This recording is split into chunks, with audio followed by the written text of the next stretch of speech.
네 번째 세션의 주제는 원전 강국으로 가는 길인데요. 먼저 발표를 함께 해주실 장현승 한국수력 원자력 수출사업본부 체코폴란드 사업실장님을 모시도록 하겠습니다. 따뜻한 박수로 무대 위로 모시겠습니다. 여러분 큰 박수 부탁드리겠습니다.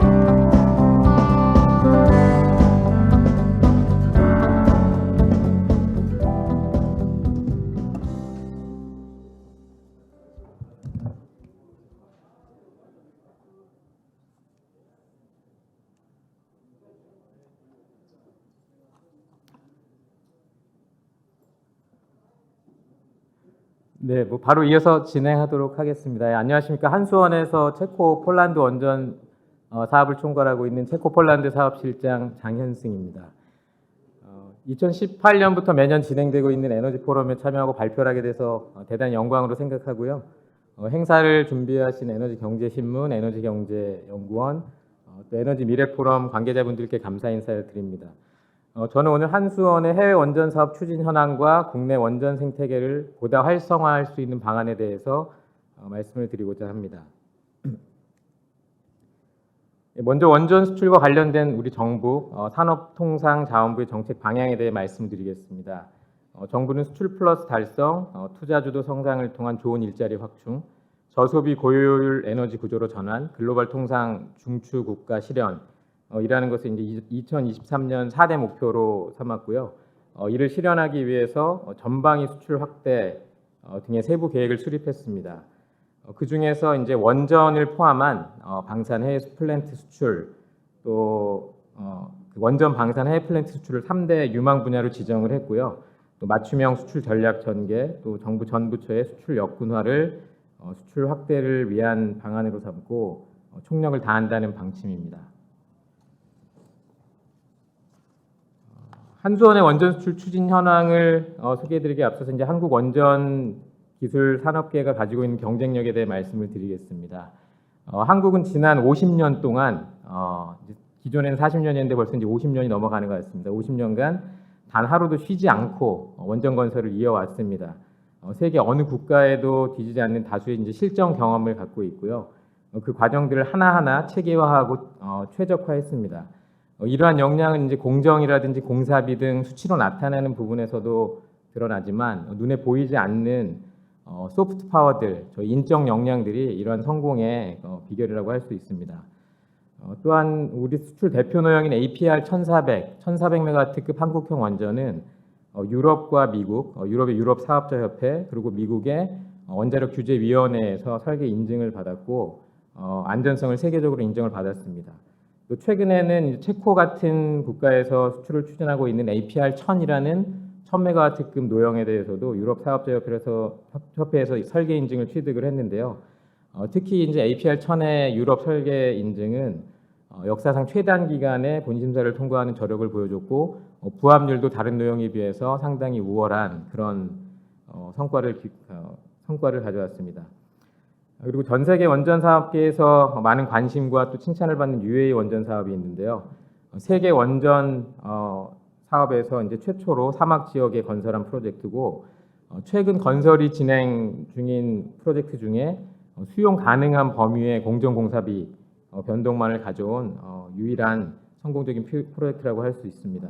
이 UAE 프로젝트를 통해서 저희가 이제 다른 사업을 수주하는데도 굉장히 좋은 홍보 수단으로 활용되기도 하고 발주국에서는 이제 우리나라 원전뿐만 아니라 UAE에 우리나라가 건설한 원전을 보기 위해서 굉장히 많은 그 방문을 요청하고 실제로 가서 많은 그 감명을 받고 오는 그런 일들이 있습니다. 마지막으로 이제 우리나라는 대형 및 중소형 기자재, 또 건설 및 시공, 또 운영 및 정비, 또 연구 개발, 또 원전 건설이나 운영에 필수적인 모든 공급망을 갖추고 있어서 이러한 것들이 저희가 국제 무대에서 원전 수출을 하는데 경쟁하는 아주 좋은 경쟁력이 되고 있습니다. 다음은 원전 수출 산업화에 대해서 설명드리겠습니다. 2022년 주요 성과입니다. 2022년의 가장 큰 성과는 UAE 원전 사업 이후에 13년 만에 대규모 원전 프로젝트인 이집트 원전 사업을 수주하고 계약을 체결한 것입니다. 사업주는 이집트 원자력청이고 한수원은 터빈 건물 등 82개 건물을 시공하고 기자재 공급에 참여하고 있습니다.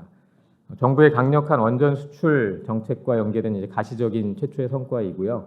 국내 원전 생태계 활성화를 위한 돌파구를 마련했다는 평가를 받고 있습니다. 특히 UAE 원전의 성공적인 건설에 이어서 한국의 우수한 원전 기술을 세계에 다시 보여줬고 후속 성과를 위한 강력한 모멘텀을 만들어낸 것으로 평가하고 있습니다.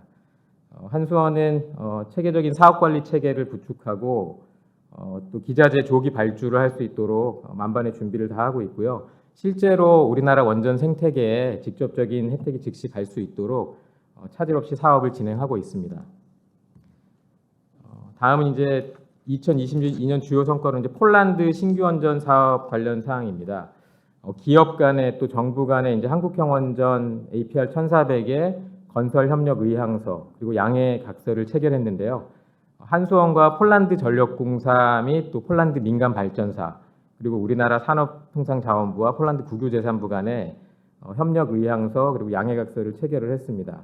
한국형 원전 2기를 건설하는 것을 목표로 기존 제팍사가 보유하고 있는 석탄화력 발전소 부지에 한국형 원전을 건설하는 것을 추진하고 있고요. UAE 원전 사업 이후에 최초로 한국형 원전 플랜트 수출을 할 수 있는 그런 계기를 마련한 것으로 평가를 받고 있습니다. 또 이제 이 폴란드 사업 같은 경우에는 그 원전 사업뿐만 아니라 방위 산업과 함께 양국한 경제 협력을 본격화했다는 평가를 받고 있습니다. 다음은 한국의 원전 사업 포트폴리오에 대해서 말씀드리겠습니다. 크게 한국형 원전 플랜트 수출 사업, 또 대형 건설 사업, 가동 원전 사업 그렇게 구분을 할 수가 있는데요. 한국형 원전 수출 사업은 앞서 말씀드린 체코나 폴란드 등 국가로 추진 중인 APR 1400이나 APR 1000 그 플랜트를 수출하는 사업이고요. 대형 건설 사업은 앞서 말씀드린 이집트 원전 사업 같이 그 특정 분야 터빈 아일랜드 전체에 대한 시공이나 기자재 공급, 또 루마니아의 삼중 수소 제거 설비 그런 조금 플랜트 단위는 아니지만 EPC 단위로 진행될 수 있는 그런 사업들입니다. 또 가동 원전 사업은 좀 생소하실 수 있겠습니다만 운영 중인 원전에 기자재나 기술을 수출하는 사업입니다. 중소기업을 포함한 원전 생태계 수출판로 개척을 지원하는 의미가 있고요. 또 대형 사업에 수주할 수 있는 교두보로 활용할 수 있다는 의미를 가집니다. 한국형 원전 플랜트 수출 사업, 대형 건설 사업, 가동 원전 사업은 각각 기간은 10년 이상, 또 5년 전후, 1년 전후, 그리고 수주 금액은 10조 원 이상의 수조 원대, 그리고 대형 건설 사업은 수조 원에서 수천억 원, 또 가동 원전 사업은 수백억 원에서 수억 원에 이르기까지 다양한 포트폴리오를 갖고 있다고 말씀드릴 수 있습니다. 앞서 말씀드린 체코 폴란드 사업에 대해서 이제 조금 더 세부적으로 말씀을 드리겠는데요. 폴란드 사업 같은 경우는 작년 10월 31일에 협력 의향서를 체결을 했고요. APR 1400 건설을 위한 타당성 조사를 위해서 지금 폴란드 측과 협의를 진행 중에 있습니다. 금년 중에 타당성 조사를 착수하기 위해 지금 양사간 협의를 하고 있고요. 차질 없이 진행해서 폴란드의 APR 1400이 건설될 수 있도록 저희가 총력을 다하겠습니다. 폴란드 같은 경우는 경쟁 입찰이 아니라 폴란드 측과 저희가 익스클루시브하게 사업을 진행을 하기로 한 거기 때문에 뭐 결혼에 비유하자면은 지금 약혼을 한 상태나 마찬가지라고 할 수 있습니다. 그래서 결혼에 골인하기까지 저희가 이제 최선의 노력을 다할 예정이고요. 체코는 한수원이 장기간 제일 오랫동안 이제 공을 들이고 있는 프로젝트인데요. 작년 11월 말에 저희가 그 초기 입찰서를 제출을 했습니다.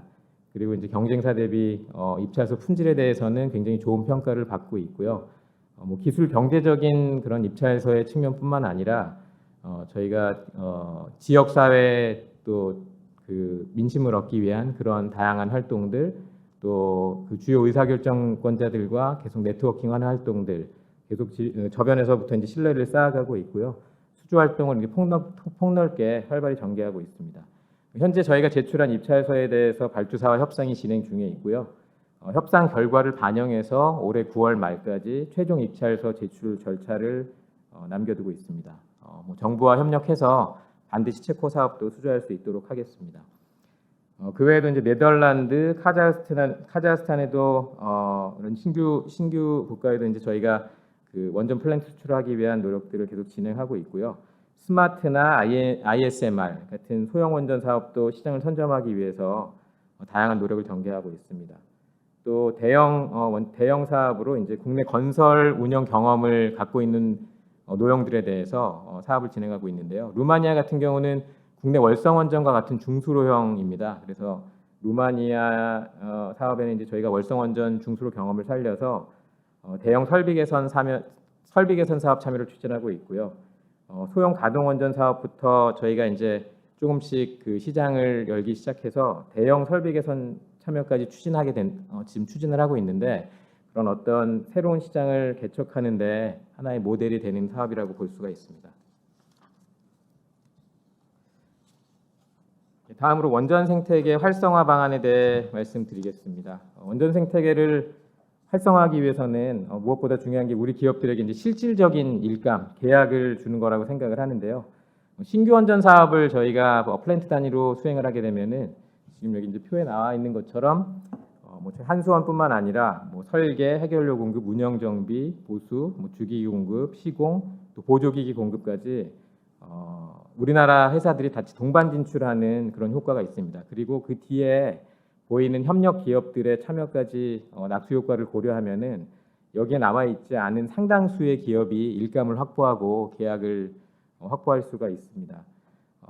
또 대형 및 가동원전 사업에서도 여기 나와 있는 모든 회사들이 참여하는 건 아니지만 저희가 이제 동반 진출이라는 것들을 하나의 목표로 삼고 진행을 하고 있고요. 특히 이제 기자재 납품이라든지 보조기기 공급을 추진하게 되면은 상대적으로 영세한 업체들이 실제로 일감을 얻을 수 있고, 또 해외 진출 경험을 쌓음으로써 이제 또 다른 프로젝트를 독자적으로 나갈 수 있는 그런 발판을 마련할 수 있는 그런 사업이 된다고 할 수 있습니다.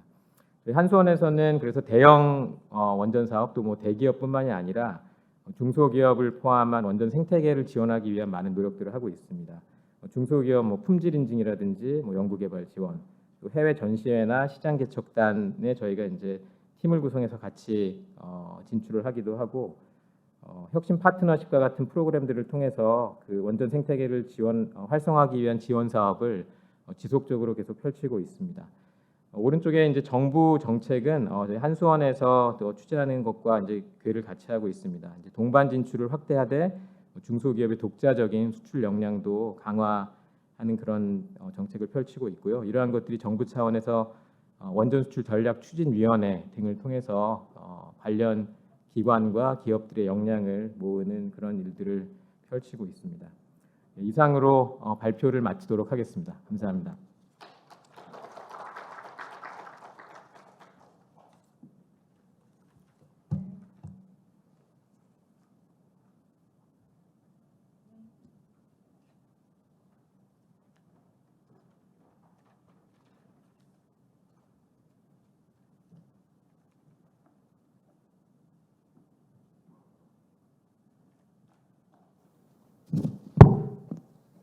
네, 그럼 이어서 바로 토론 발표 함께 하도록 하겠습니다. 먼저 함께 해주실 좌장님을 소개해 드리도록 하겠습니다. 백원필 한국원자력 학회장님께서 수고해 주시겠습니다. 큰 박수 부탁드리겠습니다.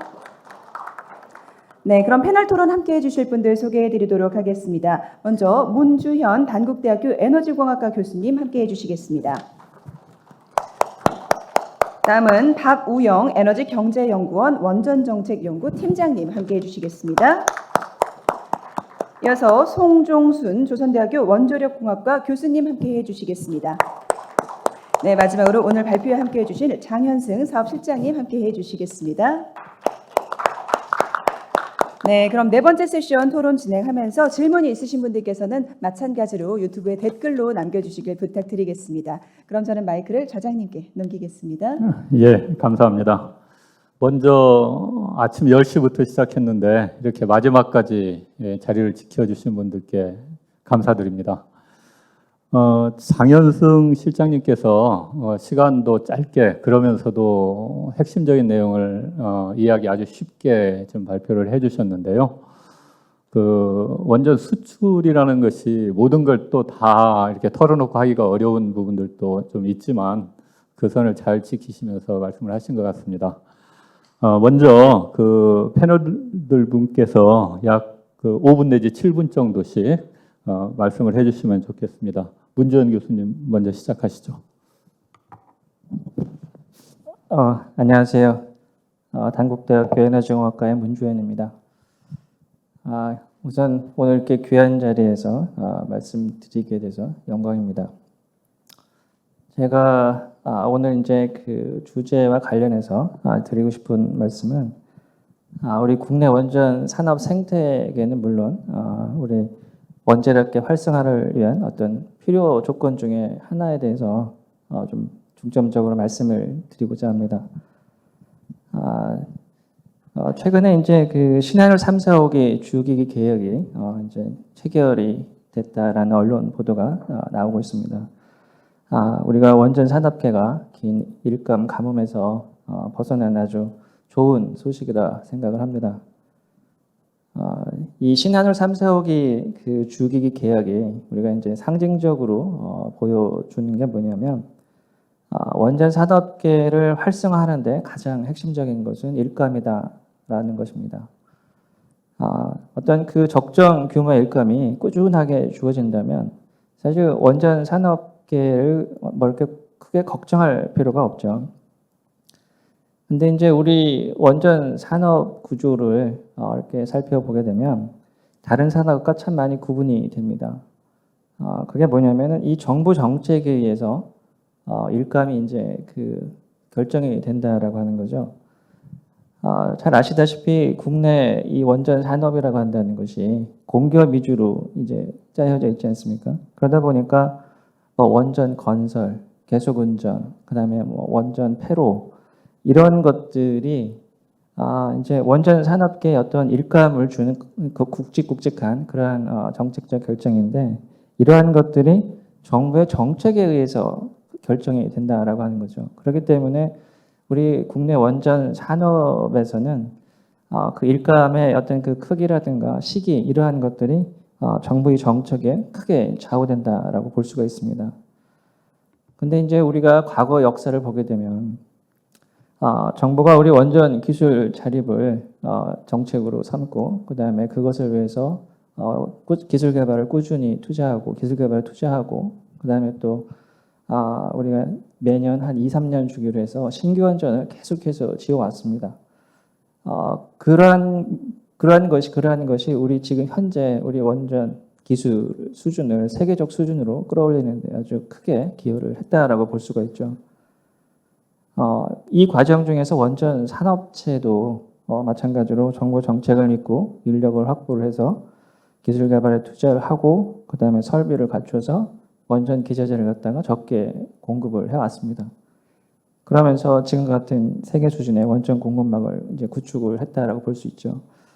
근데 이제 지난 정부 때 탈원전 정책 때문에 신고리 5, 6호기 건설이 지연이 되고 그다음에 신한울 3, 4호기 건설이 중단이 되면서 우리 원전 산업계가 대비할 틈도 없이 일감이 그냥 증발을 해버린 그런 상황이 됐습니다.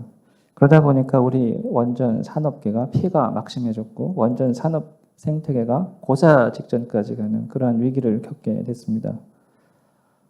정권이 바뀌면서 정책이 바뀌는 것은 뭐 어쩔 수가 없다라고 봅니다. 그렇지만 이렇게 갑작스럽게 정책의 방향이 180도 바뀌면서 우리 원전 산업 자체가 이렇게 정부 정책에 크게 의존하고 있다라고 하는 그 특성을 무시한 채 원전 산업계에 대비할 시간도 또 틈도 주지 않은 채 전광석학처럼 이 탈원전 정책을 결정하고 시행한 것은 제가 볼 때는 우리 원전 산업엔 정말 치명적인 그런 사건이었지 않나라는 그런 생각을 해봅니다.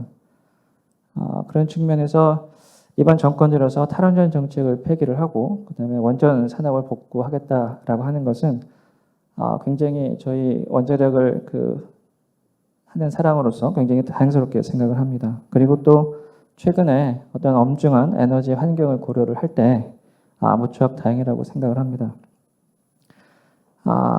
앞에 말씀드렸던 것처럼 신한울 3, 4호기는 생각보다 이 빠른 속도로 어떤 그 사업이 진척이 되면서 우리 원전 산업계 생태계 회복에 크게 도움이 될 거다라고 생각을 합니다. 그렇지만 제가 이제 걱정하는 게 이제 한 가지가 있습니다. 뭐냐면 지난 정부 때 정부 정책이 갑작스럽게 180도 바뀐다라고 하는 것을 우리 원전 산업체들이 이제 겪었다라고 하는 거죠. 과연 이렇게 그 정부의 정책, 그동안 정말 믿었던 그 정부 정책이 이렇게 180도로 확 바뀌는 것을 경험한 그 원전 산업체들이 정부의 정책을 얼마나 신뢰할 수 있을까라고 하는 것에 대한 질문이, 그러니까 의문이 든다는 거죠. 그래서 과연 이 정부에 들어서 원전 그러니까 원전 산업 생태계를 회복하려고 하는 정책을 시행한다라고 하는 것에 대해서 우리 원전 업체가 얼마나 그것을 믿고 따를지, 그리고 또 각자의 노력을 할지에 대해서는 아직까지는 좀 불확실하다라는 그런 생각을 좀 해봅니다. 그래서 저는 우리 원전 산업 생태계가 완전하게 복원되는 시기다라고 하는 것은 우리 정부가 산업체에게 어떤 원전 산업 정책의 신뢰도를 얼마나 잘 심어주냐에 따라서 결정이 되지 않을까, 이렇게 생각을 해봅니다. 원전 산업체라는 지금 추진한 원전 정책이 얼마나 신뢰하고 그 다음에 지속될 수 있을까라고 하는 것을 판단한 후에 기업체들 나름의 어떤 대응을 해나가지 않을까 하는 그런 생각을 합니다. 그래서 정부는 원전 정책 신뢰도를 좀 높이기 위해서 다양한 노력을 전개해 나가야 된다, 그렇게 생각을 합니다. 그래서 원전 정책에 대해서 일관된 메시지를 좀 전달을 하고요. 그리고 또 이런 정권이 바뀜에 따라서 원전 정책이 급격하게 변화하는 것에 대해서 좀 그 자제를 할 수 있고 하는 그런 어떤 제도적 장치를 만드는 것이 좀 필요하지 않을까, 이런 생각을 좀 해봅니다.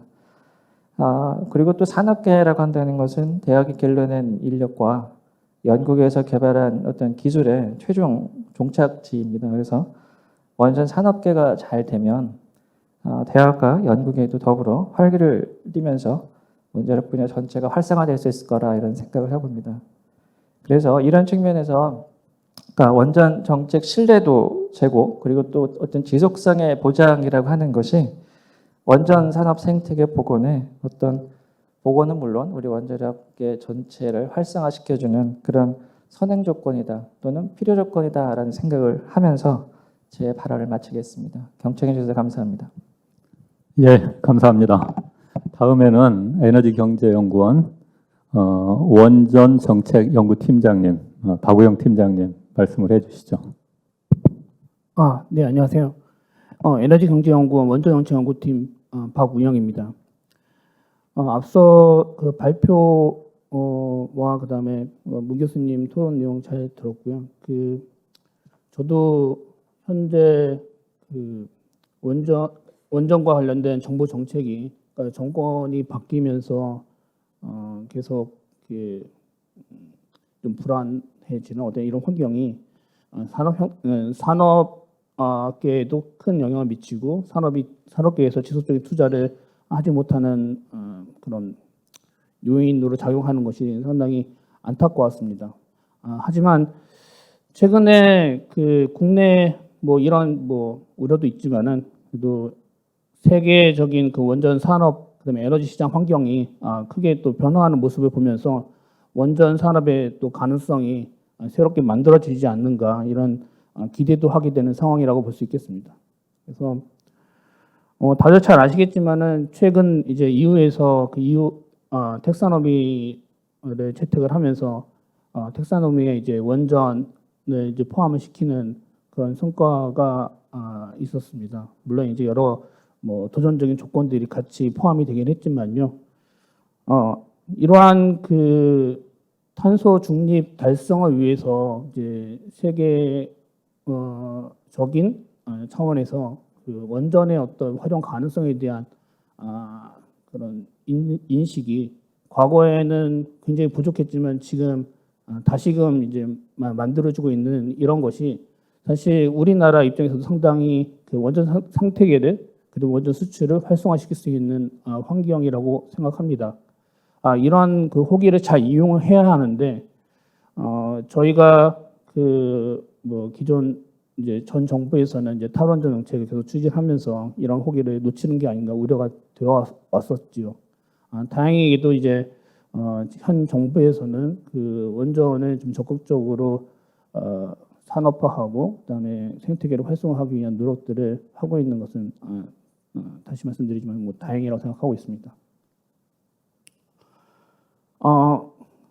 지금 이제 뭐 발표되어 있는 그 여러 정부의 정책들은 대부분 이제 기존 상용 원전에 대해서 이제 포커스가 맞춰져 있습니다. 근데 저희가 그 뭐 이후택 산업이나 이런 이제 탈탄소 중립 달성을 위한 어떤 그 여러 정책들을 저희가 원전 산업계에서 맞춰가기 위해서는 사실상 대형 원전만으로는 부족하다고 생각하는 게 현실인 것 같습니다. 그래서 그런 차원에서 정부나 이제 한선 이제 원전 사업자 입장에서는 미래에 이제 각광받고 있는 이제 SMR 기술을 적극적으로 개발하고 그거를 이제 사업화하려고 하는 노력들을 많이 추진을 하고 있고요.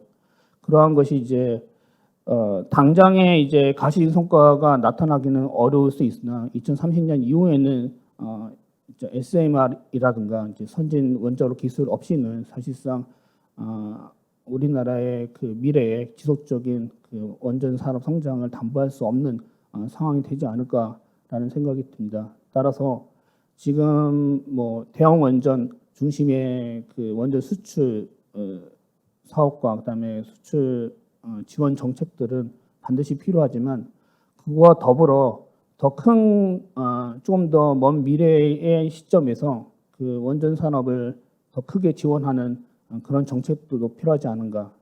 다시 말씀드리면은 이제 SMR 그 노용 개발에 대한 보다 더 적극적인 정부의 지원과 그리고 SMR을 이제 사업화하고 산업화하고 그다음에 이제 그 세계 시장에서 경쟁력을 가지고선 이제 팔 수 있는 그렇게 해서 수익을 창출할 수 있는 그런 구조까지 지금 단계에서 면밀히 검토해서 뭐 노용 개발 단계에서부터 사업화 전략, 수익 구조 확보라는 것을 좀 고려를 하면 좋지 않을까라는 생각이 좀 들고 있습니다.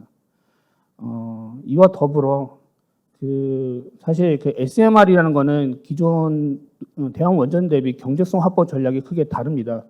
기존의 대형 원전 같은 경우는 일단 용량이 크기 때문에 전력을 많이 생산해서 많이 팔아서 수익을 남기는 그래서 그런 규모의 경제를 통해 가지고서 경제성을 확보했다고 하면 지금 이제 개발 중인 SMR 같은 경우는 여러 그 이제 동일한 노용을 반복 생산을 통해 가지고 대량 생산을 함으로써 경제성을 확보하는 그런 전략이거든요. 결국에는 그 대규모 생산이라는 매스 프로덕션이라는 그런 조건을 달성해야 되는데 그런 조건을 달성하는 산업을 보면 아마 최근에 이제 뭐 반도체 산업과 유사하게 되는 게 아닌가라는 생각도 듭니다. 그러니까 반도체 산업에서 그 지금 이제 뭐 팹리스 기업과 그다음에 파운드리가 이렇게 나눠져 있듯이 우리나라도 그 원전 기술 개발과 그다음에 이제 원전을 제작하고 그다음 생산을 판매하는 그런 기업 생태계를 조금 이제 좀 분리해서 약간 투 트랙에서 접근해서 시장을 공략하는 것이 필요하지 않을까. 그래서 좀 더 우리가 직면하고 있는 세계 에너지 시장, 원전 시장과의 그 환경 변화가 우리나라의 어떤 산업, 원자력 산업의 어떤 구조적인 변화도 같이 요구하는 것이 아닌가. 이런 생각이 많이 드는 시점이라고 생각합니다. 그래서 지금은 뭐 굉장히 이제 생태계를 회복하기 위해서는 단기적인 차원까지는 아니지만 어쨌든 현재 우리 기술 가지고선 해외에 진출하고 그걸로 통해 가지고 수익을 확보해서 생태계가 안정되고 그다음에 발전하는 것이 필요하지만 조금 더 먼 미래에 대한 준비도 같이 지금 단계에서 이루어져야 되지 않을까 하는 그런 생각을 비추면서 제 토론을 마치겠습니다. 예, 감사합니다. 지금 당장의 어떤 문제를 해결하는 것도 중요하지만 그 SMR 사업화 전략까지 포함해서 좀 더 장기적인 지금 관점에서의 대책을 미루지 말아야 된다 하는 좋은 말씀이셨고요.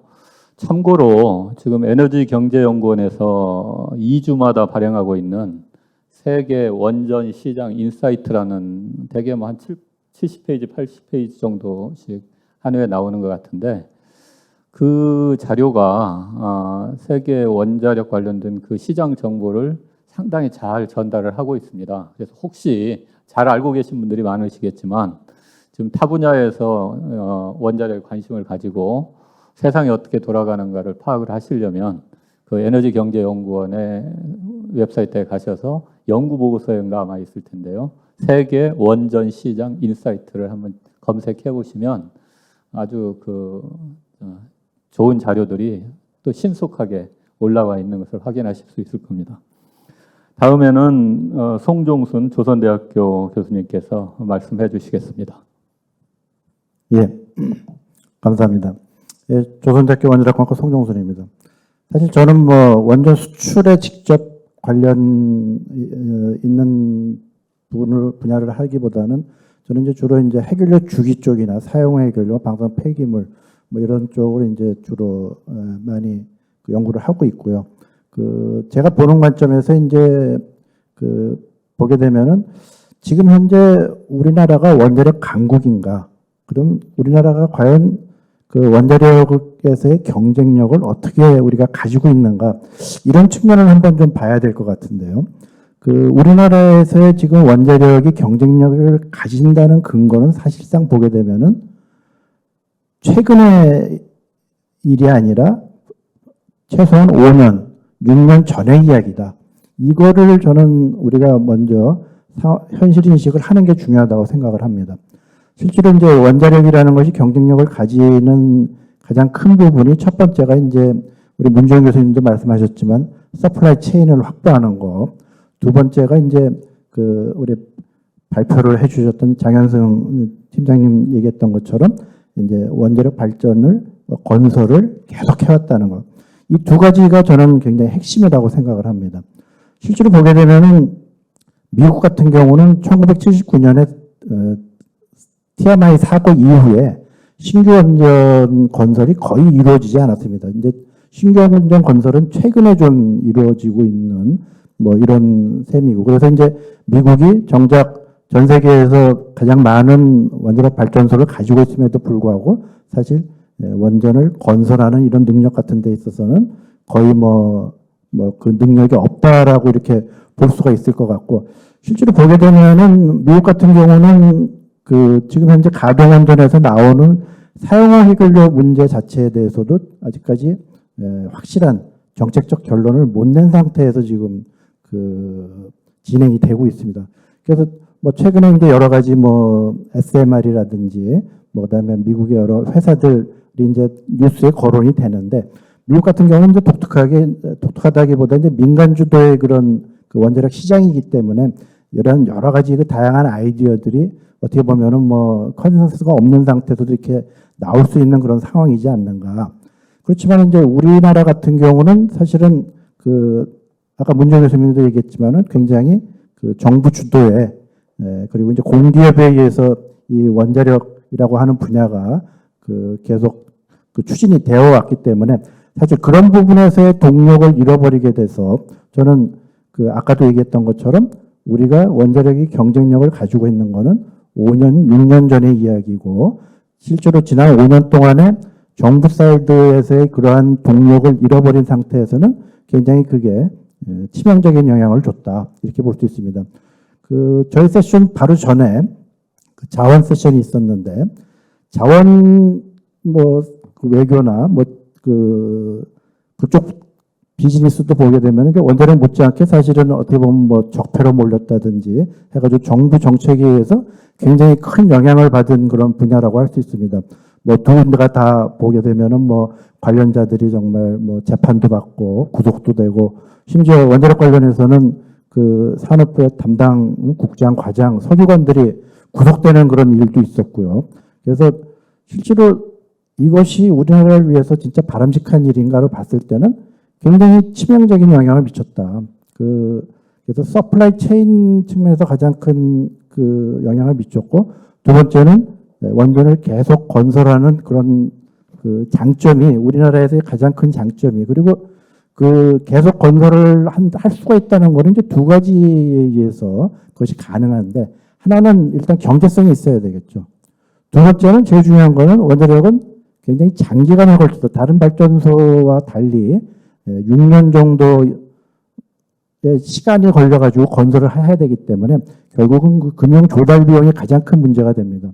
그래서 그 두 가지 측면에서 경쟁력을 가지고 있었고, 그러한 경쟁력을 계속 가질 수 있었던 거는 결국은 대형 원전을 계속 반복해서 건설했고, 그 다음에 또 한 가지 중요한 거는 우리가 기존에 가동하고 있는 원전 이외에도 APR 1400이라든지 계속 그 규제 변화나 이런 거에 대응하는, 세계 시장에 대응하는 그런 그 원자 노형 개발을 계속 해왔다. 실제로 APR 1400 같은 경우는 시작이 과거에 뭐 프론티어 사업이라고 해가지고 굉장히 오래전에 과기부에서 역점을 두어서 추진했던 그런 사업의 기반을 두고 있습니다.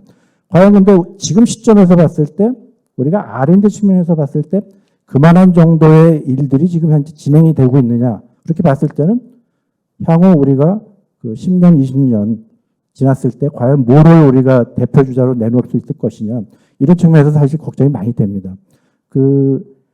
우리나라에서는 여태까지 이 노형 전략을 굉장히 어떻게 보면은 다른 나라와 다른 독특한 그런 노형 전략을 가져왔는데요. 가장 대표적인 게 보통 PWR이라는 가압 경수로형하고 그다음에 캔두형이라고 하는 중수로, 이 두 가지를 우리가 건설을 해왔습니다. 그래서 그 중수로는 이제 지금은 더 이상 건설을 안 하고 있지만은 사실 그게 이제 여러 가지 측면을 고려해서 특히 이제 중수로 같은 경우는 농축이 필요 없기 때문에 그런 면에서 봤을 때 해결료 조달이라든지 이런 분들이 굉장히 장점이 많이 있었죠.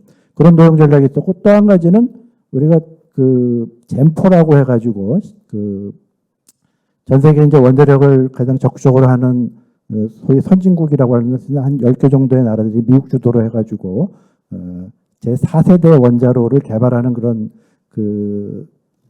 포럼이 있었고, 그 포럼에 이제 우리가 굉장히 적극적으로 참여를 해서 그중 노형 중에 2개 정도를 우리가 이제 주력 노형으로 해서 참여를 한 바가 있습니다. 그리고 또 그러니까 미래에 대한 그런 대비도 돼 있었고, 그다음에 APR 1400이라는 것도 있었고, 그다음에 또 한 가지 지금 현재 SMR이 가장 많은 이야기가 되고 있지만 사실 그거에 모태라고 할 수 있는 스마트 원전을 우리가 설계를 끝냈고 거의 건설 직전까지 가는 그런 식으로의 노형 전략을 구삼으로 해서 굉장히 어떻게 보면은 앞으로 있을 시장 변화나 이런 거에 굉장히 잘 우리가 적응을 해왔다, 대비를 해왔다, 이렇게 볼 수 있는데, 지금 봤을 때는 저는 원전 수출이라는 것 자체가 어떤 기자재 수출이라든지 우리의 기술을 수출하는 것 이상의 큰 의미가 있는 것이, 지난번 UAE에 우리가 원전을 4개를 수출할 수 있었던 배경을 보게 되면은 단순히 이거는 원자력만의 그런 것이 아닙니다.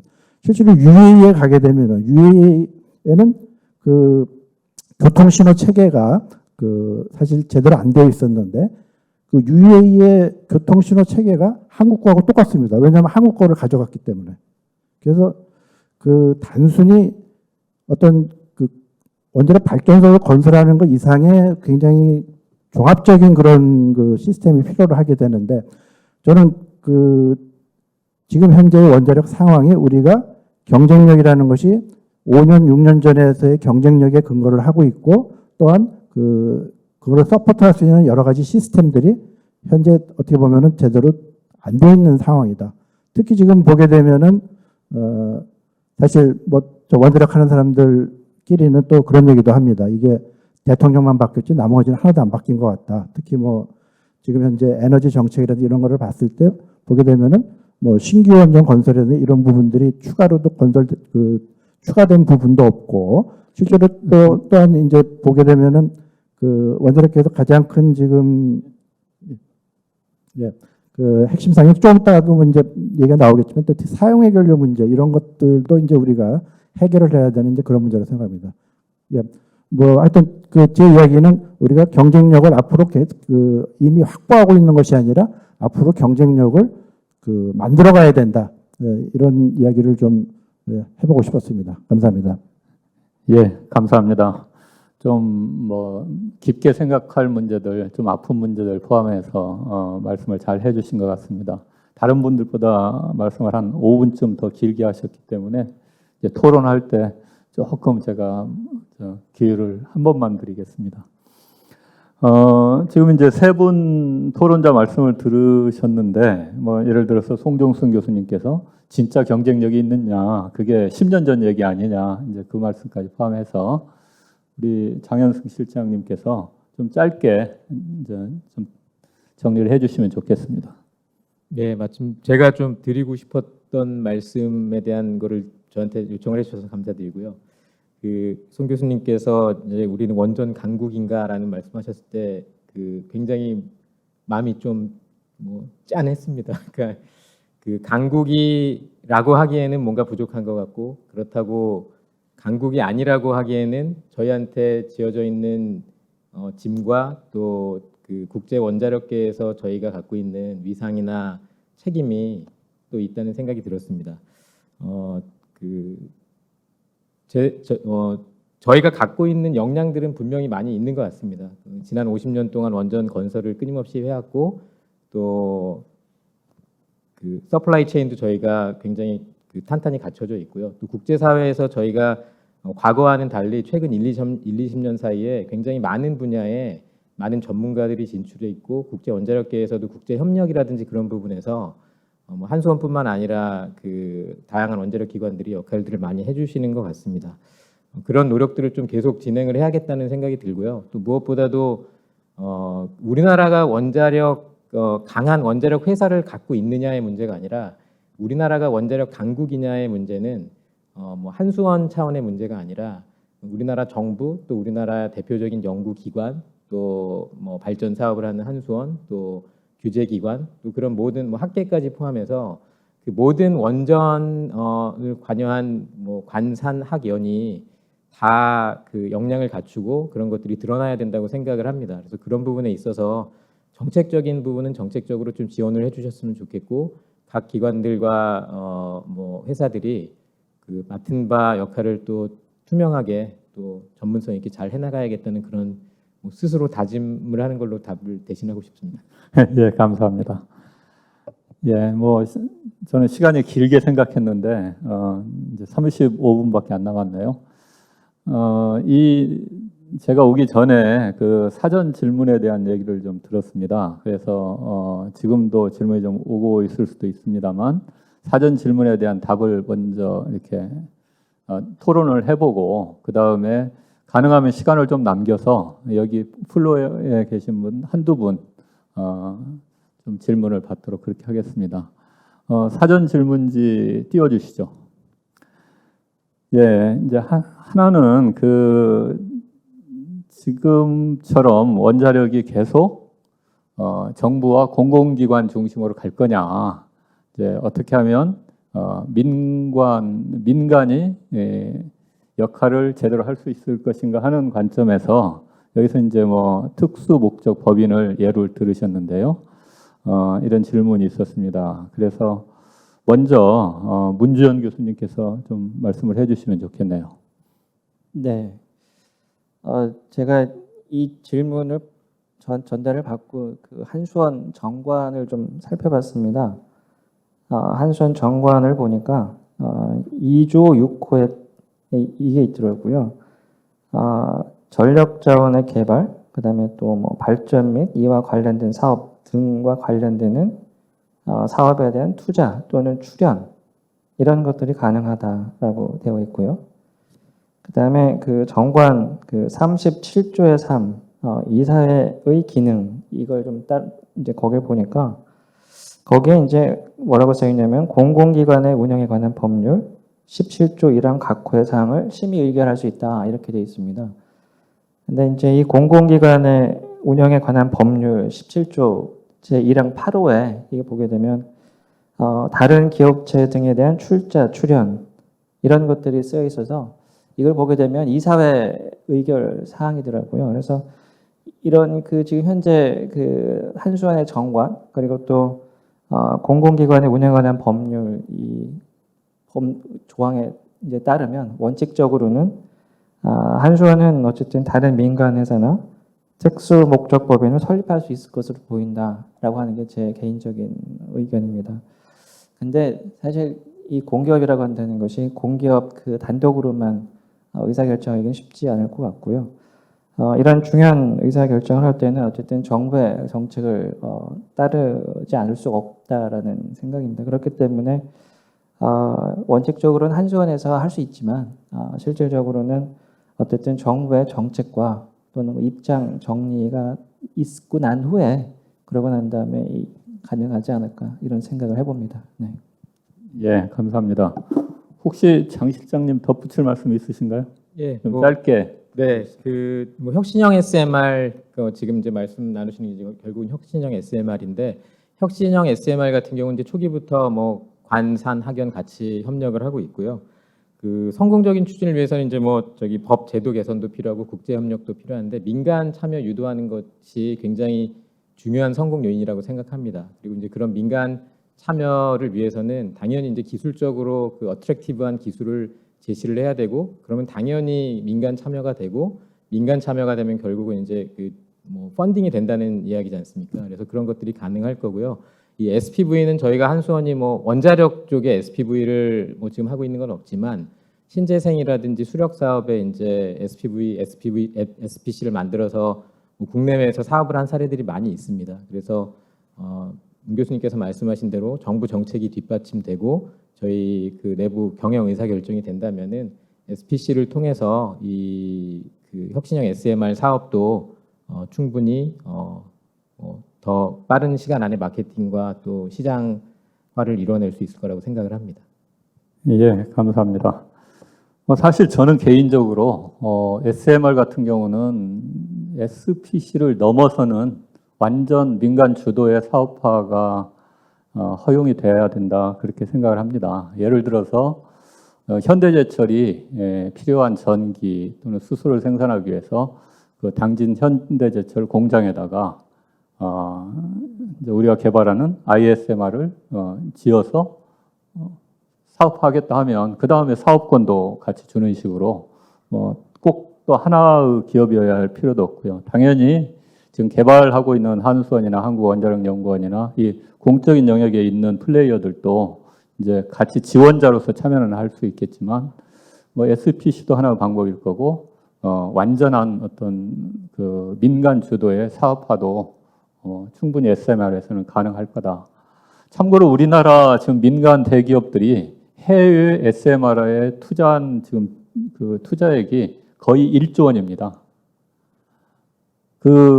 정부가 지금 ISMR에 지금 개발에 투자하는 것이 토탈 금이 4천억인데 그 중에 한 1천억 정도는 한수원도 투자비고 3천억 정도 투자하는 거거든요. 그래서 민간의 역할이 매우 중요하고 원자력계에 있는 분들이 다 인식하고 있다. 그런데 가장 효과적인 방법이 뭘까 하는 것은 지금 고민하는 단계다. 그렇게 이해하시면 좋을 것 같습니다.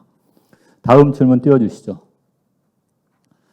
이제 사용 후 해결료 문제입니다. 이거 다 읽지 않겠습니다. 지금 국회에서 사용 후 해결료 처분장과 관련된 지금 특별법도 논의가 되고 있고요. 어쨌든 이제 우리나라에서 원자력 사업이 안정적으로 추진하려면 사용 후 해결료 또는 고준위 폐기물과 관련된 문제가 조금 더 안정적으로 어떤 기반을 잡고 나가야 된다는 걸 대부분 다 동의를 하고 있는데 지금 이와 관련해서 패널 분들의 의견을 좀 듣겠습니다. 먼저 송정순 교수님 말씀해 주시죠. 네. 사용 해결료 문제는 뭐 사실 지금 이제 잘 아시는 것처럼 지금 특별법이 3개가 발의가 돼가지고 지금 현재 논의 중에 있는데 뭐 지난 월요일에도 제가 국회를 다녀왔습니다만은 지금 현재 기대와는 달리 좀 상당히 좀 지지부진한 상태입니다. 그래서 그 이유를 살펴보게 되면은 제가 봤을 때는 이 문제에 관해서 이제 이해 당사자가 크게 세 그룹 정도가 있는데 한 그룹이 이제 원자력 쪽이고 두 번째 그룹이 이제 지역 주민, 세 번째 그룹이 이제 원자력을 반대하는 시민사회단체 이렇게 세 군데로 볼 수 있는데 이 이해 당사자 이 세 그룹을 다 만족시키려고 하다 보니까 이게 좀 지지부진하지 않나 이런 생각이 듭니다. 특히 이제 지금 그 야당 같은 경우는 민주당 같은 경우는 이제 뭐 탈원전 정책을 직접 주도를 했었고 또 실질적으로 그 이 문제조차도 이제 어떻게 보면 이제 원자력에 대한 찬반 그런 관점에서 이 문제를 보고 있기 때문에 그 사용화 해결력 문제를 도와주는 게 결국 원자력을 도와주는 거다. 저는 이런 식의 생각을 가지고 있지 않나 하는 그 느낌이 많이 들고요. 그 이 사용 해결료가 또 그리고 특별법에 대해서 관점이 그 이해 당사자별로 좀 다른 것 같아요. 원자력을 추진하는 쪽에서는 이제 그 EU 텍소노미 뭐 이야기를 많이 들어보셨겠지만 거기에 가장 큰 전제 조건 중에 하나가 이제 그 고준위 방사능 폐기물 처분 그 계획을 2050년 전까지 확정해야 된다. 이런 그 조건이 들어 있습니다.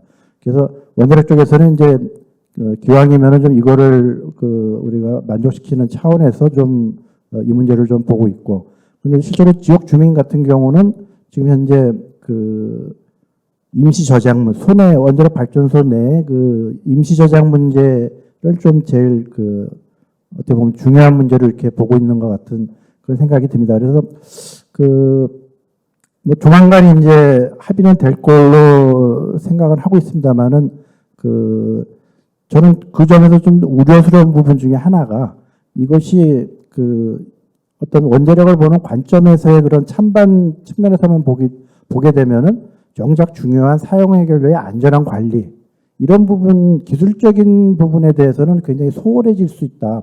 그래서 그 자칫 이게 어떤 실질적으로 기술적인 사안인데 굉장히 비기술적인 측면에서 이게 결정될 수도 있는 우리의 과거에 그런 예가 많이 있는데 저는 그런 점에서는 좀 우려를 하고 있습니다. 예, 이상입니다. 예, 감사합니다. 뭐 기술적인 것은 또 우리 전문가들이 어쨌든 챙겨야 되겠죠. 예.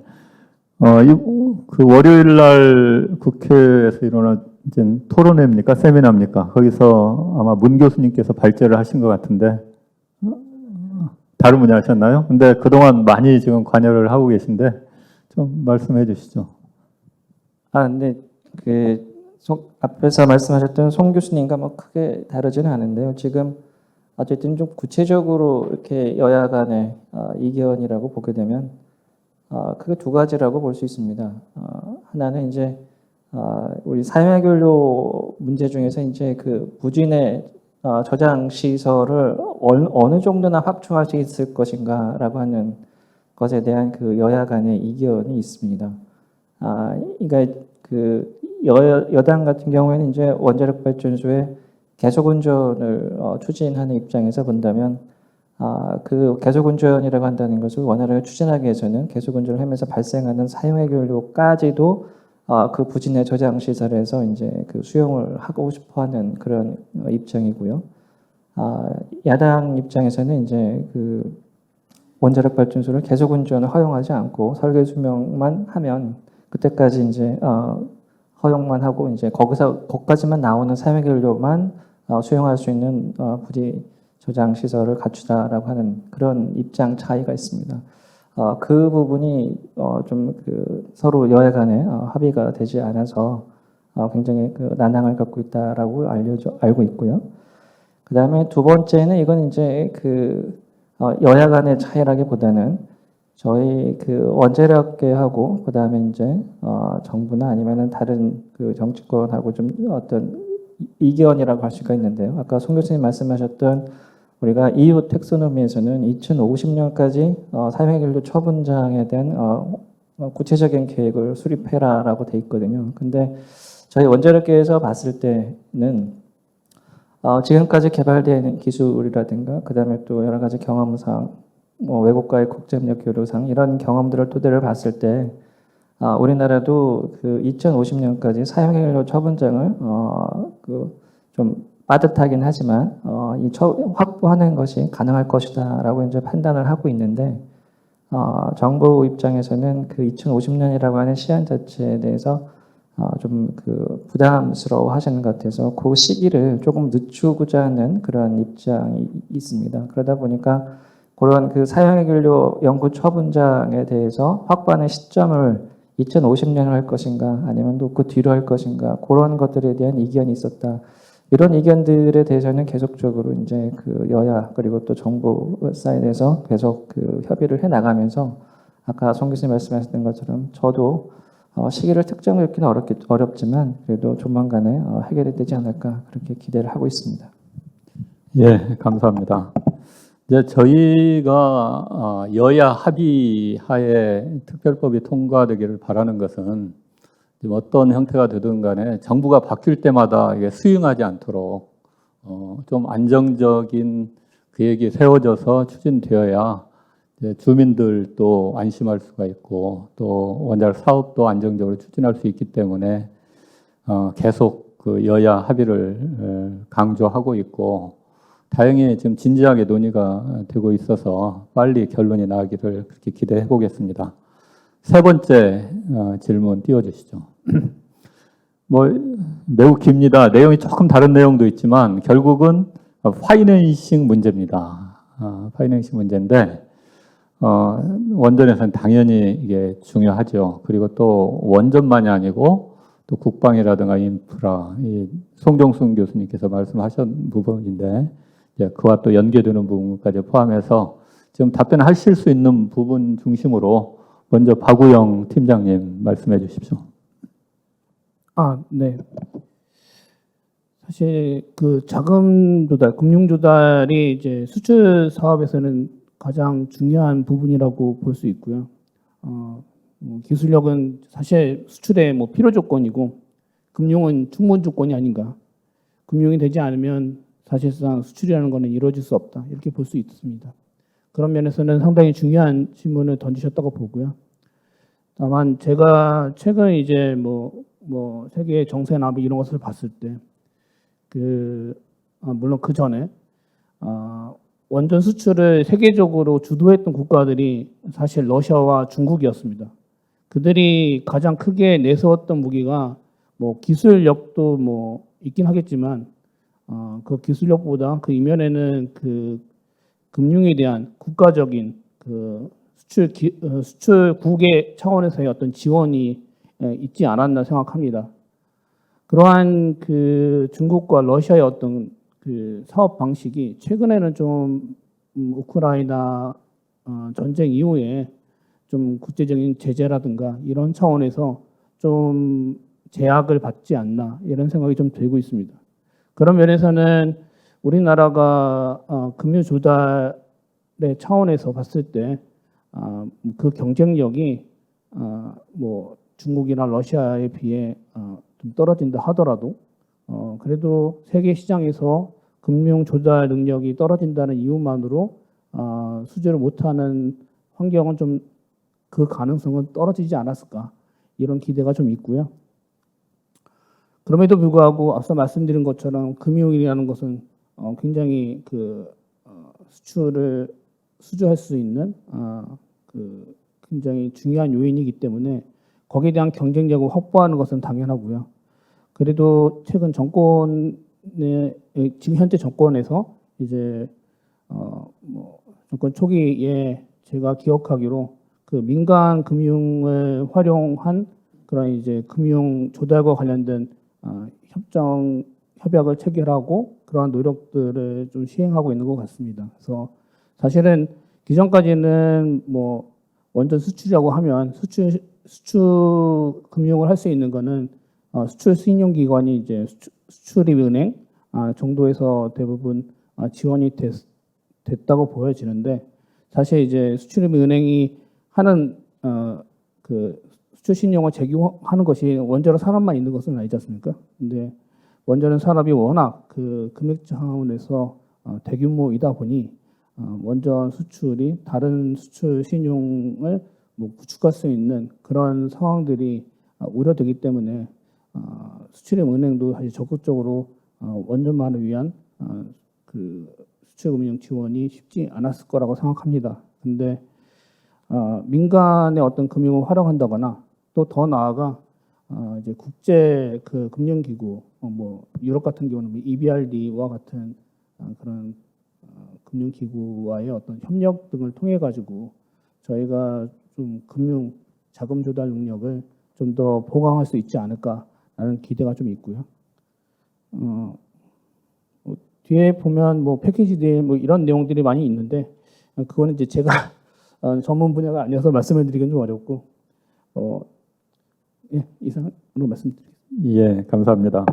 지금 이제 실제 수출 현장에서 체코, 폴란드 등 거기서 지금 뛰고 계신데 우리 장 실장님 조금 보완해 주시죠. 네, 이 파이낸싱 관련해서 사실 뭐 좀 굉장히 길게 드릴 말씀이 많은데 좀 짧게 말씀을 드려야 될 것 같은데요. 시간 관계상 일단은 제가 담당하고 있는 체코랑 폴란드 사업을 비교해 보면은 체코랑 폴란드는 파이낸싱 측면에서 완전히 다른 프로젝트입니다. 체코 같은 경우는 그 자국 내 그 정부에서 재원을 조달해서 발주사에 돈을 빌려주고 그 비용을 갖고 그 재원을 갖고 사업을 진행하기 때문에 저희 같은 이제 공급사 벤더가 파이낸싱을 해줄 사항이 전혀 없습니다. 그래서 어떻게 보면 금융 측면에서는 고민하지 않고 해야 되는 뭐 사업을 진행할 수 있다는 측면에서 뭐 그런 고민이 없는 사업이고요. 반면에 폴란드 같은 경우는 상당히 큰 포션의 지분 투자 또 대출 어레인지를 원하고 있습니다. 그리고 이제 보통 파이낸싱이라고 할 때는 뭐 저희가 그냥 말로는 파이낸싱이라고 또 그 합쳐서 말하지만 크게 봤을 때 이제 두 가지를 생각을 해야 됩니다. 이제 에쿼티 그 지분 투자가 있고요. 데트 저희가 대출을 통한 그 파이낸싱이 있는데 지분 투자 같은 경우는 예를 들어서 저희가 폴란드 사업에 투자를 한다 그러면 한수원이 그 뭐 채권을 발행하든 아니면 유보금을 활용하든 뭐 돈을 빌리든 해서 그 사업에 그 사업을 추진할 회사의 지분을 투자를 하는 겁니다. 그리고 대출 같은 경우는 한수원이 돈을 빌려주는 게 아니라 벤더가 어레인지를 해주는 겁니다. 그러니까 아까 말씀하신 대로 ECA들 그 수출 신용기구 뭐 수은이나 무보 뭐 또 다른 그런 상업은행들까지 포함해서 그 대출을 할 수 있는 것들을 어레인지를 해주는 거거든요. 그래서 그 파이낸싱 역량이라고 했을 때는 이제 저희가 지분을 직접 투자할 수 있는 역량 또 그 한수원이 속한 우리 대한민국에서 그 대출을 해줄 수 있는 수출 신용기구 ECA들의 역량 그런 것들이 이제 관련이 돼 있는 거고요. 이제 실제로 이제 폴란드 사업이나 뭐 이제 그런 지분 투자 또는 대출을 그 어레인지를 원하는 나라에서는 그 파이낸싱 역량이 굉장히 중요합니다. 그래서 저희가 그런 그 역량이 굉장히 필요하고 말씀 앞에서 해주신 것처럼 이제 중국이나 러시아가 그런 뭐 지분이든 대출이든 다 그냥 들고 가서 뭐 방글라데시라든지 아니면 아프리카에 있는 국가들에 대해서 사업을 해주겠다고 하고 막상 그 사업 추진을 하게 해놓고 사업 진도는 내지 않는 그런 경우들도 있거든요. 그래서 저희도 현재는 하여간 파이낸싱 같은 경우는 특히 이제 최근 들어서 뭐 수은이나 무보, KDB 그리고 이제 국내뿐만 아니라 이제 저희가 다른 해외 EBRD라든지 EIC 그런 쪽과도 계속 협력을 추진을 하고 있고요. 파이낸싱 역량 자체는 저희도 그렇게 뒤지지 않는 수준이 됐다고 생각을 하고 UAE 사업 같은 경우도 대출이나 지분 투자를 저희가 다 성공적으로 일으켜서 그 하나의 모범 사례가 됐다고 볼 수 있고 그런 사업들을 벤치마킹해서 앞으로 뭐 폴란드 사업이나 다른 사업에서도 저희가 뭐 지분 투자나 대출 다 파이낸싱 잘 할 수 있을 거라고 그렇게 생각을 합니다. 듣고 보니까 좀 편안해졌습니다. 은근히 좀 걱정되는 부분이었거든요. 예, 지금 15분 정도 시간이 남았는데 혹시 플로어에서 예 말씀하시죠. 예, 우리 원장님 하시고 대표님 그 다음에 해주시면 될 것 같습니다. 제가 우리 뭐 탄소 중립을 하게 되면 이제 맨날 제가 이야기하는 전기화 2.3배가 됩니다. 그럼 전기화 2.3배가 되면은 우리 지금 현재의 그 전원 구성으로 봤을 때 원자력도 2.3배가 돼야 될 것 같고 재생에너지도 우리 지금 뭐 60% 70% 한다는데 그것도 2.3배가 돼야 되고 또 재생에너지 없을 때도 전기 공급해야 되니까 가스나 화력 발전도 2.3배가 돼야겠죠.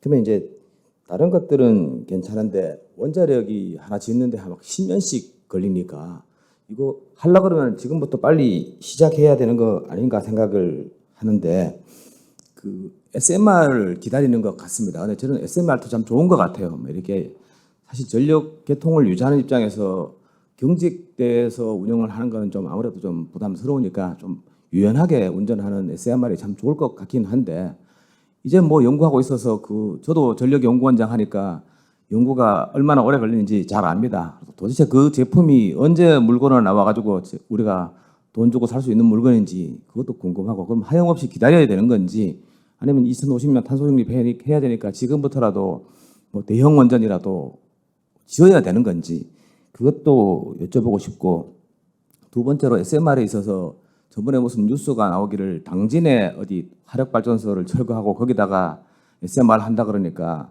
뭐 주민들이 반대했다고 그러더라고요. 그래서 SMR이 원전보다 뭐 1000배, 10,000배 더 안전하다고 하는데 도대체 그렇게 안전한 거를 그 발전소 자리에 못 짓는다면 그럼 그거 개발해서 뭐 하는가? 오히려 대형 원전 하는 게 더 경제적이지 않는가? 물론 유연성은 없습니다만 뭐 그런 여러 가지 생각이 들어서 좀 궁금해서 질문합니다. 네. 예. 그냥 이거 제가 답변을 드리겠습니다. 시간 좀 세이브하는 관점에서 탄소 중립 달성하려면 당연히 그 신한울 3, 4호기 이후에 대형 원전이 건설돼야 되고요. 저희가 10차 전기보온에 대해서 가장 불만인 것 중에 하나가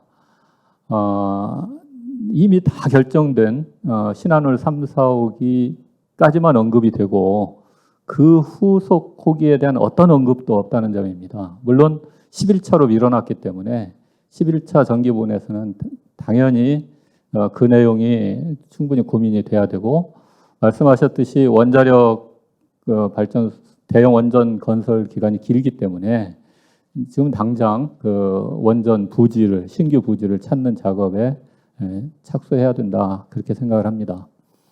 그리고 이제 SMR 입지도 마찬가지입니다. 그래서 이제 저는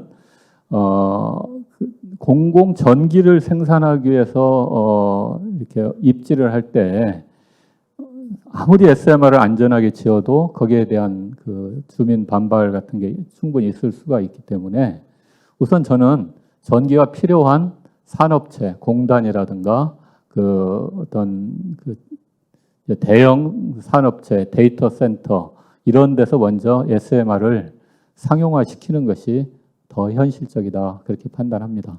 다른 뭐 생각하고 계신 분도 계시겠지만 마지막에 제가 말씀드릴 기회를 조금씩 드리겠습니다. 예, 백 사장님 말씀하시죠. 네, 우진의 백승환 대표이사입니다. 오늘 장 실장님 발표 잘 들었고요. 체코폴란드 수출하시느라고 노고 많으십니다. 그 수출 아까 발표 자료에도 있었지만 팀 코리아로 수출이 나가는 것이 반드시 필요하다고 생각을 합니다. 왜냐하면 이제 하부 조직에 있는 그 생태계 기업 저희들 같이 저희들이 이제 논의 핵 계측기를 비롯해서 여러 가지 계측 자재를 한 20년, 25년 전부터 개발을 했거든요. 팀 코리아로 나가기 위해서 여러 가지 필요한 것, 웨스팅이 공급하던 계측기 자재, 케이블 종류까지 다 개발했습니다. 근데 바라카 원전은 저희가 못 들어갔어요. 그러니까 그 당시에 비즈니스 코퍼레이션 어그리먼트 때문에 두산에서 개발한 RCP나 MMIS, 케이닉스로 개발한 MMIS 못 들어갔거든요. 그래서 수출도 좋지만 이렇게 이제 저희들도 좀 같이 팀 코리아로서 같이 갈 수 있는 방향을 아무래도 이제 수출과 관련해서 이제 갑인 나라하고 내고 하다 보면은 빠지는 경우도 있겠지만 이번에 어떻게 전체로 토탈 제대로 이제 수출이 되기를 진심으로 좀 바라는 입장에서 좀 말씀드립니다. 아마 이번 주에 뭐 미국에서 좀 좋은 결과가 있으면 좋겠는데요. 거기에 대해서 좀 생각하신 바가 있으시면 말씀해 주시면 감사하겠습니다. 예, 말씀해 주시죠. 예, 저희 오늘 이제 주제도 이제 저희 이제 원전 수출 산업화하고 이제 생태계 활성화인데요.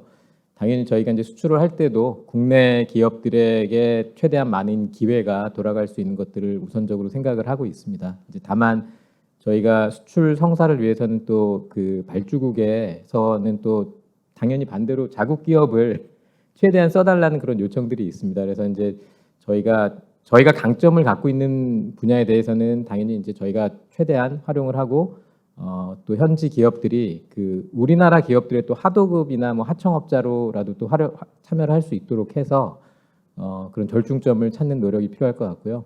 뭐 우리나라에서 이제 개발한 많은 시간과 노력을 들여서 개발한 그런 국산 기자재들은 최대한 활용하는 것들을 저희도 염두에 두고 있습니다. 예, 감사합니다. 한 분만 더 받겠습니다. 예, 말씀하시죠. 그 앞에서 저 소속 성함 말씀하시죠. 좀 아까도 말씀드렸는데 케미칼 에너지 투자자본의 차홍선 대표입니다.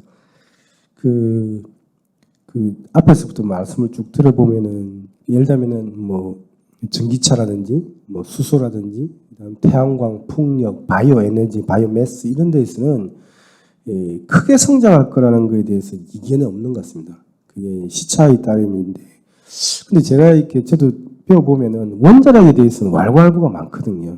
저는 뭐 어디도 편중되지 않으려고 저는 자본시장에 있다 보니까 돈을 많이 벌 수 있을까 그 관점에서 보는데 이게 크게 뻗어간다고 생각하지는 또 않은 것 같아요. 이렇게 추정치를 보면 2030년, 50년, 60년 이렇게 보면 그 왜 그렇게 보냐면 저는 제가 볼 때 아까도 배웠지만 큰 사고가 났다. 미국에서도 저도 그죠. 일본도 났고 큰 대형 사고가 났고 두 번째는 그다음에 이제 폐기물도 문제가 되는 것 같고 세 번째는 제가 제 생각에는 그냥 이런 겁니다. 원자력 수출 국가가 5개 국가지 않습니까? 원자력 발전소를 운영하는 국가 약 30개 국가로 저는 알고 있는데 수출 국가 중에 그래도 최고의 기술력을 자랑한다는 독일도 빠져 있는 것 같고 우리나라는 이제 5개 국가 안에 들어가 있죠. 그러니까 이렇게 원자력 발전소를 운영하는 국가 중에서 원자 폭탄이 나왔다. 그러니까 미국이나 유럽 같은 경우는 대형 이렇게 막 전 세계로 확산되는 것을 싫어한다는 그런 생각도 저는 하고 있거든요. 그래서 원자력이 그러니까 소규모 30개 국가의 원자력 발전소니까 그냥 그 국가들만 조금씩 늘려가는 구조지 수소나 태양광, 풍력처럼 전 세계적으로 뭐 이렇게 폭발적으로 성장하는 거는 힘들지 않는 산업이냐. 저는 그렇게 보이는데 어떻게 생각하시는지요? 예, 좋은 질문 감사드립니다. 누가 답변을 하시겠습니까? 분 교수님? 제가 생각하기로는 그렇습니다. 원자력 발전이 말씀하신 것처럼 이렇게 다른 에너지원에 비해서 시장이 급속하게 확장하기가 어렵다라고 하는 거 인정합니다. 근데 그 이유를 잠깐 살펴보면 원전이라고 한다는 것은 사실 다른 에너지원에 비해서 안전 요건이 굉장히 까다롭고 그리고 또 핵 확산의 우려가 있지 않습니까? 그러다 보니까 그 원자력 발전소를 수용을 해서, 그러니까 건설을 해서 그것을 운영할 수 있는 나라들 같은 경우에도, 그러니까 수입하려고 한 나라들 자체도 그것을 감당할 수 있는 능력이 있어야지만 그 나라가 원자력 발전소를 수입할 수가 있습니다. 그렇기 때문에 원자력 발전소를 그러니까 원자력에 대해서 아무것도 모르는 나라 같은 경우에는 처음부터 우선 먼저 원자력 발전소를 운영할 수 있는 인력 개발부터 시작하고요. 그다음에 원자력 발전소를 건설, 그다음에 설계, 운영, 해체하는 그런 것들에 대한 규제 체계도 만들어야 되고 이런 것들을 하는 것들이 먼저 선행이 돼야지만이 그래야 이제 그 다음에 원자력 발전소를 수출을 할 수가 있는 거거든요. 근데 지금 잘 아시다시피 아까 30개국 말씀하셨는데 그 나라들의 우리나라가 원자력 발전 수출하는 것은 굉장히 쉽습니다. 왜냐하면 이미 인프라가 갖춰져 있기 때문에 원자력 발전소 수출할 수가 있죠. 그러니까 체코라든가 폴란드 이런 데는 괜찮은데 만약에 이제 남미라든가 아프리카라든가 이렇게 원자력에 대한 그런 기반이 갖춰져 있지 않은 나라들에 수출을 하고자 한다면 미리 그 인프라를 까는데 시간이 꽤 오래 걸리는 거죠. 그러다 보니까 다른 에너지에 반해서 급속하게 이제 성장하기 어려운 그런 한계를 갖고 있다라고 하는 것, 그게 이제 제가 볼 때는 그런 원인이지 않을까 그렇게 생각을 합니다. 네, 제가 조금만 덧붙이면 독일을 말씀하셨는데 독일이 원자력에서 이렇게 완전 탈원전으로 간 큰 이유 중에 하나는 독일은 재생 산업은 발달해 있고 원자력 산업은 이미 20년 전에 이제 사라진 거나 마찬가지입니다. 그렇기 때문에 지금 무리해서 원자력을 유지해야 될 이유가 전혀 없었던 거고요. 그래서 전 세계적으로 보면 IEA라든가 여러 자료에서 원자력이 이제 적어도 2배는 돼야 된다는 게 그 정도는 이제 대부분 나오잖아요. 근데 2배를 늘릴 수 있는 나라가 말씀하신 대로 지금 현재 33개 국가가 되는데 이제 최대한 늘려도 한 40개국 될 거고, 그러니까 그 나라들은 그걸 이제 2배를 늘리려면 그동안 이제 수명에 다해서 이렇게 정지시키는 것까지 포함시키면 그 물량만 해도 상당히 많다. 그렇기 때문에 저희 생각에는 이제 2배 이상이 돼야 된다고 생각하지만 사실은 그 2배를 공급하기도 그렇게 쉬운 일이 아니고 또 그게 충분히 가치가 있고 그걸 공급할 수 있는 나라가 5개 나라, 6개 나라 정도고요.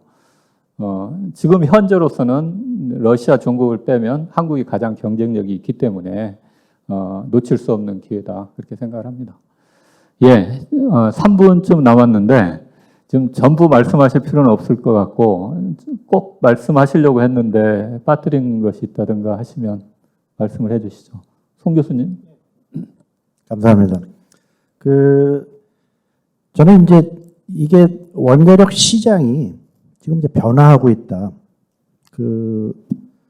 우크라이나하고 러시아하고의 전쟁 이전에는 사실 에너지 시큐리티라는 것이 이렇게 크게 그 이전에는 굉장히 중요했지만은 사실 그 중간에는 이제 소위 경제성, 경쟁력 이런 거 좀 전에 이제 질문하셨던 것처럼 그런 산업 자체로서의 어떤 확장 가능성 이런 부분에 있어서는 좀 점수가 많이 깎였었습니다.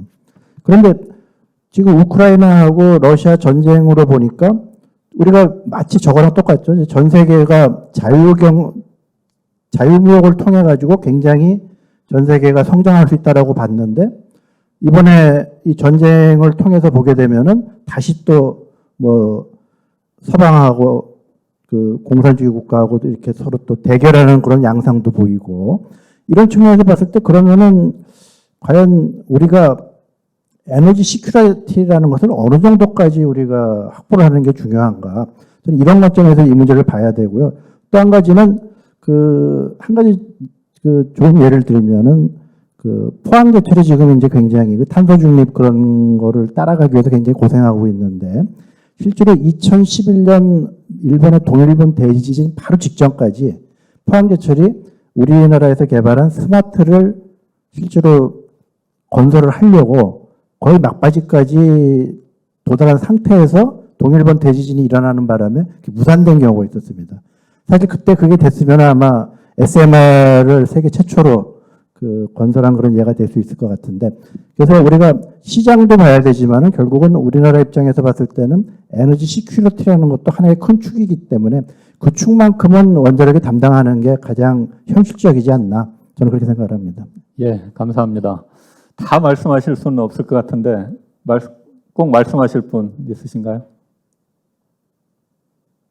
예, 짧게. 예. UA 사업을 통해서 이제 뭐 혹자들이 이제 뭐 적자를 봤다더니 뭐 흑자라는 그런 얘기들 하는데 저희가 좀 봐야 될 거는 지난번 UA 저희 대통령 방문하셨을 때 300억 불 투자 유치를 받았습니다. 37조 원인데 그래서 당장의 이 사업을 통한 어떤 효과들도 있지만 양국 간에 맺어지는 이 100년간의 인연 그리고 이제 그걸 통해서 얻어지는 경제 효과 뒤에 있는 것들을 저희가 원전 수출할 때는 좀 봐주셨으면 하는 그런 말씀을 좀 드리고 싶었습니다. 예, 감사합니다. 좋은 발제해 주시고 또 좋은 토론해 주신 분들께 모두 감사드리고 시간 딱 맞춰서 이제 마치도록 하겠습니다. 끝까지 함께 해주신 분들 다시 한번 감사드립니다. 네, 감사합니다. 이렇게 해서 저희가 4번째 세션 발표까지 마무리했습니다. 다시 한번 수고해 주신 발표자분들과 자장님 그리고 패널분들께 감사드리겠습니다. 자리로 이동하시길 바랍니다. 네, 이렇게 해서 모든 세션 마무리했습니다. 오전부터 시작해서 오후 늦게까지 굉장히 긴 시간 동안 함께 해주셨는데요. 함께 해주신 모든 참가자 여러분들 그리고 유튜브로 시청하고 계신 시청자 여러분들께도 다시 한번 깊은 감사의 인사 전합니다. 올해 에너지 포럼의 주제는 2023 정부 에너지 정책 방향과 과제였습니다. 포럼에서 논의된 많은 의견들이 국가 에너지 정책에 적극적으로 반영이 되길 기원하겠습니다. 저희 에너지 포럼은 2024년에도 더욱더 유익한 프로그램으로 찾아뵐 것을 약속드리겠습니다. 끝으로 본 포럼을 적극 후원해 주신 기획재정부, 외교부, 환경부, 국토교통부, 중소벤처기업부께 감사드립니다. 네, 그럼 이것으로써 에너지 포럼 2023을 마무리하도록 하겠습니다. 고맙습니다. 안녕히 돌아가십시오.